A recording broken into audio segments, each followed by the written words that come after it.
হেই বস, আজকের ভিডিওটা মিস করলে হবে আপনার লস। কি রাগ করলা? বাই দ্য ওয়ে, যেহেতু সামনে ঈদ চলে আসছে, তো ঈদে একটা স্মার্টফোন হয়তো বা কেনাকাটার ব্যাপার থাকবে। যারা বিশেষ করে কম টাকার মধ্যে value for money smartphone purchase করতে যাচ্ছেন, বাট কোনোভাবে হয়তো বা আইডিয়া পাচ্ছেন না। যেহেতু বর্তমান সময়ে রাইট নাও স্মার্টফোন ইন্ডাস্ট্রিতে একটা কাল চলে আসছে বলতে পারেন। দ্যাটস এ আজকের এই ভিডিওতে আমরা আপনাদের একটা সলিউশন দেব। টপ 5 স্মার্টফোন বলতে পারেন, অ্যান্ড ভ্যালু ফর মানি 25 থেকে 30 হাজারের মধ্যে।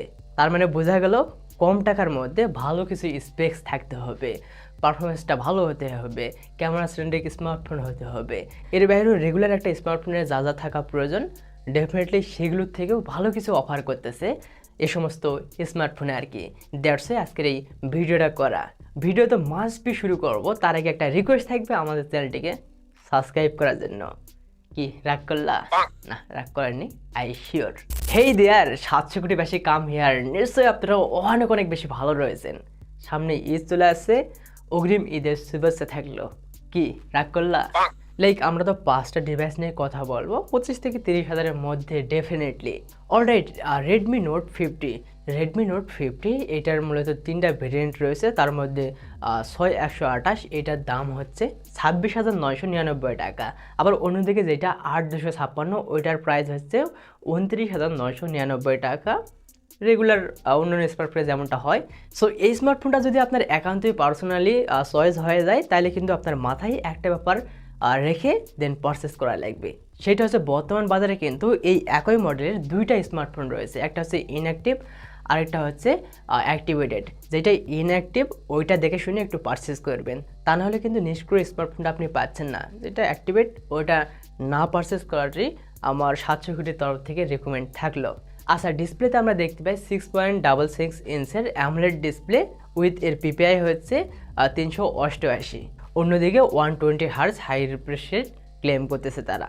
আচ্ছা, এখানে মেইন ক্যামেরা হিসেবে রয়েছে 108 মেগাপিক্সেল। অন্যদিকে হ্যাঁ, ব্যাক ক্যামেরায় আপনারা একটা মাত্র সেন্সরই পেয়ে যাচ্ছেন, আদারওয়াইজ সেন্সর আর বাকি দেখলাম না। অন্যদিকে সেলফি ক্যামেরা আবার 20 মেগাপিক্সেল। সো মেগাপিক্সেল ওএসও কিন্তু ক্যামেরাগুলো বড় রয়েছে, সেন্সরও বড় রয়েছে। দ্যাটস এ বেটার কিছু ভ্যালু প্রোভাইড করতে পারবে এই ক্যামেরা।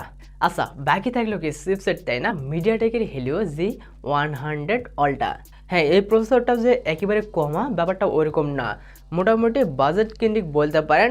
বাট এই প্রাইসের মধ্যে হয়তো আমরা এর থেকেও বেটার কিছু দেখতে পাই। অপশন তো মার্কেটে অনেক রয়েছে, তাই না? সো সেক্ষেত্রে মিডিয়াটেকের প্রসেসরটা হিলিও আবার 100, এই ব্যাপারটা আপনাদের একটু ওড লাগতে পারে। পার্সোনালি আমার একটু খারাপ লাগছে আর কি। বাট তারা চাইলে অন্য একটা প্রসেসর দিতেই পারতো, লাইক মিডিয়াটেকের ডাইমেনসিটি 7200 প্রসেসর। বাট এই সমস্ত প্রসেসরও রয়েছে অন্য অন্য স্মার্টফোনে, আমরা একটু পরে আসতেছি বস। তবে অতটা শক্তিশালী বলা যাচ্ছে না, বাট তারপরেও এটার সাথে অ্যাডজাস্ট করতে পারবে আর কি এই স্মার্টফোনের সাথে। ব্যাটারি আবার 6000 mAh এর বড়সড় ব্যাটারি, তার সাথে 33 ওয়াটের ফাস্ট চার্জিং সিস্টেম রয়েছে। অন্যদিকে আবার 18 ওয়াটের রিভার্স সিস্টেম রয়েছে। তার মানে এই স্মার্টফোন থেকে অন্য স্মার্টফোনে আপনি চার্জ ট্রান্সফার করতে পারবেন, মানে একটা হটস্পটের মধ্যে ইউজ করতে পারবেন আর কি। আমরা যেমনটা এমবি ইউজ করে থাকি না, আপনার ব্যাপারগুলো বোঝেন আর কি। আচ্ছা, এর বাইরেও যদি আপনার বাজেট কিছুটা অংশে বাড়ে, তাহলে আইকুর একটা স্মার্টফোন দেখতে পারেন, iQOO 11X। iQOO 11X 6128-এর মার্কেট প্রাইস হচ্ছে 27,500 টাকা। অন্যদিকে যেটা শুধুমাত্র 8GB র্যাম 8128, সেটার দাম হচ্ছে 28,500 টাকা। 2GB র্যামের জন্য 1000 টাকা, এরকমই তো হয়। মজার ব্যাপারটা এখানে, এই স্মার্টফোনে বড়সড় একটা ব্যাটারি দেখতে পারবেন, 7200 mAh-এর বড়সড় একটা ব্যাটারি। তার সাথে 44 ওয়াটের ফাস্ট চার্জিং সিস্টেম রয়েছে। এছাড়াও রয়েছে IP68 অ্যান্ড IP69-এর water and dust resistance. So এতে করে বৃষ্টির পানিতে ভিজাবেন, ছবি তুলবেন, ফটোগ্রাফি করবেন, অ্যান্ড এতে করে এই স্মার্টফোনটা ক্ষয়ক্ষতি হচ্ছে না, ভিতরে ডাস্ট কখনোই প্রবেশ করতেছে না। রিকমেন্ড থাকবে, যদিও পণ্ডিতে সেজে আপনারা পানিতে গিয়ে ভিডিও করলেন, ছবি তুললেন, তখন গিয়ে আবার 700 করে ক্লেম করবেন ভাইয়া আমার স্মার্টফোনটা নষ্ট হয়ে গেছে, তাহলে কিন্তু কখনো বলতে পারবেন না এই বিষয়টা। আচ্ছা, এছাড়াও মেইন ক্যামেরা 50 মেগাপিক্সেল, তার সাথে কি জানি একটা সেন্সর রয়েছে 2 মেগাপিক্সেলের। এটা অবশ্য উল্লেখ করা নাই, আসলে এটা ম্যাক্রো না আল্ট্রাওয়াইড, হয়তো বা ম্যাক্রোই হতে পারে। অন্যদিকে আমরা দেখতে পাই 32 মেগাপিক্সেলের selfie camera. So megapixel OS বড় রয়েছে। হ্যাঁ, এই স্মার্টফোনে মূলত বড় ব্যাটারি, ভালো পারফরমেন্স, গুড লুকিং একটা স্মার্টফোন। সো এ সমস্ত দিকগুলো দেখে স্মার্টফোনটা ভালো লাগার কথা আর কি, তারপরে একটু দেখতে পারেন। নাম্বার 3 স্যামসাংয়ের একটা ডিভাইস, বাট আমাদের চ্যানেলে টপ 5-এর কোনো একটা লিস্টে স্যামসাংয়ের ডিভাইস থাকলো এই প্রথমবার, তাই না? অবশ্যই ভালো কিছু প্রোভাইড করতেছে, দ্যাটস ওয়ে রাখা হয়েছে আর কি এই বান্দাকে। স্যামসাং গ্যালাক্সি A17 6128-এর প্রাইস হচ্ছে 27,999 টাকা। গ্যালাক্সি A17 ডিসপ্লে 6.7 ইঞ্চের, অন্যদিকে অ্যামোলেড ডিসপ্লে, নট অ্যামোলেড, হ্যাঁ সুপার অ্যামোলেড ডিসপ্লে রয়েছে। তবে এখানে আমার যে বিষয়টা খারাপ লাগছে সেটা হচ্ছে 90 হার্জের হাই রিফ্রেশ রেট, যেখানে এই বাজেটের মধ্যে অন্য ব্র্যান্ড অন্য স্মার্টফোন 120 হার্জ দিতে বাধ্য তারা, আর সেখানে স্যামসাং গ্যালাক্সি S20 কেন, স্যামসাং গ্যালাক্সি A17 এই ব্যাপারটা দিয়ে রাখছে, মানে 90 হার্জের হাই রিফ্রেশ রেট। সো এক্ষেত্রে আপনারা ডিসপ্লেতে কম একটু পুশ আপ করতে পারবেন। তবে এই ব্যাপারটা খারাপ লাগলে পারেও ক্যামেরার বিষয়টা আপনাদের ভালো লাগতে পারে। ক্যামেরাতে আমরা দেখতে পাই 50 মেগাপিক্সেলের মেইন ক্যামেরা, আরও দুইটা সেন্সর রয়েছে, 5 মেগাপিক্সেলের আল্ট্রাওয়াইড আর একটা 2 মেগাপিক্সেলের ম্যাক্রো। বাট যদিও আল্ট্রাওয়াইড ম্যাক্রো সেন্সরগুলো একদম ছোট হয়ে গেল, বাট অন্যান্য স্মার্টফোনে কিন্তু ম্যাক্রো বা আল্ট্রাওয়াইড এই সমস্ত ব্যবহার পাচ্ছেন না, এখানেই এই ব্যাপারটা পাচ্ছেন। দ্যাটস ওয়ে আমরা হয়তো বা এই ডিভাইসটা আমাদের লিস্টে রাখছি আর কি। আচ্ছা, selfie camera 13 megapixel camera okay type রয়েছে, অনেক কয়টা সেন্সর রয়েছে, ফটো কোয়ালিটি ভিডিও কোয়ালিটি আপনি স্মুথভাবে নিতে পারবেন। এটা নিয়ে হয়তো আপনাকে অতটা বেশি স্ট্রাগল করতে হবে না, যথেষ্ট রয়েছে এই প্রাইসের মধ্যে। সো এছাড়া হয়তো বা আরেকটা ব্যাপার আপনাদের খারাপ লাগতে পারে, আই গেস আমার খারাপ লাগছে, সেটা হচ্ছে 5000 mAh-এর ব্যাটারি, অন্যদিকে 20 ওয়াটের চার্জিং সিস্টেম। সো এই কম্বোটা কিন্তু একবারে যে ভালো ব্যাপারটা ওরকম না, আপনারা একটু অন্যরকম মনে করতেছেন তাই না? হ্যাঁ, মনে করারই কথা, যেহেতু 7200, 7000 অ্যান্ড 6000 এই সমস্ত স্মার্টফোনের ব্যাটারিগুলো দেখে আমরা অভ্যস্ত, আর সেখানে 5000-এ পড়ে আছে এই ডিভাইসটা। সো এই ব্যাকআপ টাইমে হয়তো আপনারা একটু কমই পেয়ে যাবেন, বাট ক্যামেরা কেন্দ্রিক, পারফরমেন্স কেন্দ্রিক এই সমস্ত জায়গায় আবার ডিসপ্লেটা ভালো রয়েছে, সুপার অ্যামোলেড ডিসপ্লে, এই সমস্ত জায়গায় আপনার ভালো লাগতে পারে, বেটার কিছু পেতে পারেন। হ্যাঁ, অন্যান্য ব্র্যান্ড যখন সিলিকনের দিকে ঝুঁকছে, অ্যান্ড সেক্ষেত্রে স্যামসাং বা আইকো এই সমস্ত ডিভাইসগুলো এখনও কেন জানি লিথিয়াম আয়নের দিকে পড়ে আছে।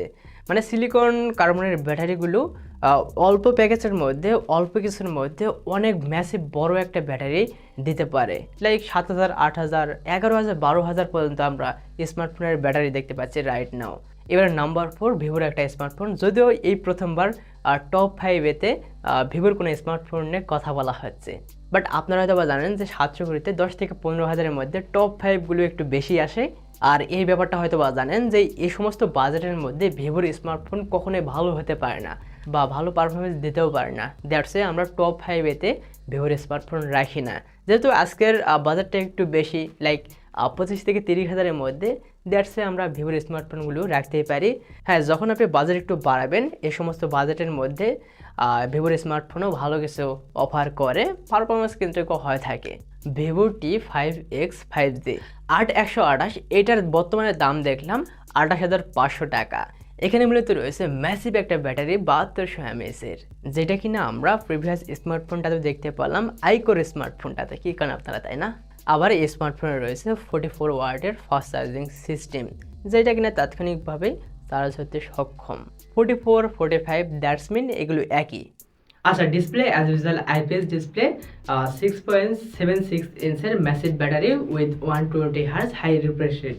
পার্সোনালি এই স্মার্টফোনটা আমি অনেক কয়েকবার ইউজ করছি, ইভেন আমি ভিডিও শ্যুট করছি 700 কোটির, অ্যান্ড দ্যাটস ওয়ে বিস্তারিত বলতে পারতেছি। তবে এই স্মার্টফোনের মিসিং যে পার্টটা সেটা হচ্ছে 3.5 মিলিমিটারের হেডফোন জ্যাকটা আর কি। সো এই স্মার্টফোনে হেডফোন জ্যাকটা নাই, বাট এই পার্টটাতে আপনি একটু কমপ্লেন করতে পারেন, যেহেতু ডিজিটালাইজেশনের যুগ, সেহেতু ব্লুটুথের যে একটা ব্যাপার রয়েছে, তো এটার মাধ্যমে হেডফোন ইউজ করতে পারবেন, আদারওয়াইজ অন্যান্য কাজও করতে পারবেন। যদিও হেডফোনের তারের যে ব্যাপারটা, এটার আবার কার্যকারিতা অনেক। যখন আপনি ভিডিও এডিটিং করবেন, তখন কিন্তু যদি তারের মাধ্যমে না করেন, ব্লুটুথের মাধ্যমে করেন, তাহলে কিন্তু আপনার কথাগুলো পরে শুনবেন বা আগে শুনবেন, দেন যেটাতে আবার যে ফেস রয়েছে, মানে মুখের সাথে কথার কিন্তু মিল থাকে না। বাট ভিডিওটা এডিটিং প্যানেল থেকে রেন্ডার করার পর তখন আবার স্মুথ হয়ে শোনা যায়। 50 মেগাপিক্সেলের প্রাইমারি ক্যামেরা রয়েছে, অন্যদিকে 2 মেগাপিক্সেলের একটা সেন্সর রয়েছে, যদিও এই বিষয়টা উল্লেখ করেনি। ম্যাক্রো না আল্ট্রা ওয়াইড, দেন সেলফি ক্যামেরা 32 মেগাপিক্সেল। সো ক্যামেরাগুলো বড়, তো ওই লেভেলেরই আপনাকে ছবি ভিডিও দিতে পারবে, এতটুকু শিওর থাকেন। পার্সোনালি যেহেতু আমি ছবি তুলছি, ভিডিও করেছি, দ্যাটস আপনাদের বলতে পারতেছি আউটপুট আপনি যথেষ্ট ভালো পেয়ে যাবেন। বাট তারপরে তো আরও অনেক অনেক অপশন রয়েছে স্মার্টফোন না, 5টা স্মার্টফোন আপনাকে শেয়ার করতেছি, এগুলোর মধ্যে তো 5টাই আপনি পারচেস করবেন না, যে কোনো তো একটা আপনাকে চয়েস করতে হবে। বাট যেটা আপনার চয়েস হয়ে যাবে সেটা আপনি পারচেস করলেন। আচ্ছা, পারফরমেন্স সেকশনে আমরা দেখতে পাই মিডিয়াটেকের ডায়মেনসিটি 7400 টার্বো, যেটা কিন্তু আমরা প্রিভিয়াস স্মার্টফোন আইকো Z11X-এও দেখতে পেলাম। বাট অবশ্যই তো প্রসেসরটা ভালো হওয়ারই কথা। আর এবারে নাম্বার 5 কথা হবে স্টাইলিশ একটা স্মার্টফোন নিয়ে, মটোরোলার স্মার্টফোন। মটোরোলার স্মার্টফোনগুলো একটু স্টাইলিশ লুক হয়, কম টাকার মধ্যে ভালো কিছু স্পেক্স অফার করে, এমনটাই তো আপনারা জানেন তাই না? হ্যাঁ, এই স্মার্টফোনে কিন্তু আপনারা এই সমস্ত ব্যাপার স্যাপারই দেখতে পারবেন। মটোরোলার মোটো S60 ফিউশন, এটার 8128 ভেরিয়েন্টের দাম হচ্ছে 30,300 টাকা। আর এই স্মার্টফোনে কিন্তু ইনঅ্যাক্টিভেট আর অ্যাক্টিভেটেড এই দুটার চক্কর রয়েছে মার্কেটে। সো এই দুটার মধ্যে অবশ্যই আমি প্রিপেয়ার করব ইনঅ্যাক্টিভেট এই স্মার্টফোনটা পারচেস করার জন্য আর কি। ডিসপ্লেতে আপনারা দেখতে পারবেন LTPO OLED AMOLED display, HDR10 প্লাসের সাপোর্ট রয়েছে, 1 বিলিয়ন ডিসপ্লেতে কালার সাপোর্ট করতে পারে। আবার এখানে SoC পারফরমেন্স সেকশনে রয়েছে মিডিয়াটেকের ডায়মেনসিটি 7300 আল্ট্রা, না আল্ট্রা বোধহয় না, শুধুমাত্র 7300। এটাও কিন্তু মিডিয়াটেকের, হ্যাঁ মিডিয়াটেকের প্রসেসর অবশ্যই ভালো হওয়ারই কথা, পারফরমেন্স কেন্দ্রিক একটা ডিভাইস বলতে পারেন। ক্যামেরাতে আমরা দেখতে পাই 50 মেগাপিক্সেল, আবার 13 মেগাপিক্সেলের আল্ট্রা ওয়াইড একটা সেন্সর দেখতে পারবেন। অন্যদিকে 32 মেগাপিক্সেলের ফ্রন্ট ফেসিং ক্যামেরা আর কি। আর ব্যাটারিটার সাইজটা যদিও একটু কম হতে বা ছোটো মনে হতে পারে। হ্যাঁ, এই স্মার্টফোনটা অবশ্যই গুড একটা স্টাইলিশ স্মার্টফোন, পারফরমেন্স কেন্দ্রিক স্মার্টফোন, ক্যামেরা কেন্দ্রিক স্মার্টফোন। ইউআইটাও কিন্তু যথেষ্ট ক্যাপাবল ছিল, হার্ডওয়্যার জনিত সফটওয়্যার জনিত এরকম ইস্যু কিন্তু এই স্মার্টফোনে খুবই কম আপনারা দেখতে পারবেন। তারপরে ভাই ব্রাদার ডিসিশন ছেড়ে দিলাম আপনাদের উপর, কোন স্মার্টফোনটা আপনার একান্তই চয়েস হয়ে গেল এটা একটু কমেন্ট করতে পারেন। কোন বা স্পেশাল গুণের কারণে সেই স্মার্টফোনটা চয়েস হয়ে গেল আপনার, সেই বিষয়টা একটু উল্লেখ করে কমেন্ট করতে পারেন। এতে করে পরবর্তীতে যারা দেখবে তাদের হয়তো এই বিষয়টা কাজে দেবে। আর কোন কোন বিষয়গুলো আমরা একটু মিস্টেক করলাম সেই ব্যাপারগুলো একটু কমেন্টে জানিয়ে দিতে পারেন। কি রাগ করলেন?